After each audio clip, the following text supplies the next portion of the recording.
مستقبل انجاز وفكر، فداك الروح يا قطر، رفعت راسي للسماء.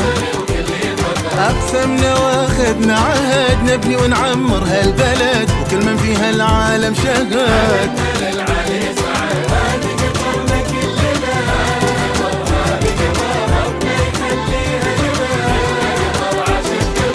بنينا بعزوم قوي، احنا لها ذكر وسند، ارواحنا القطر وفيه. يا شامخة بعيوننا اخذي منا هالوعد، مترابطين في بعضنا.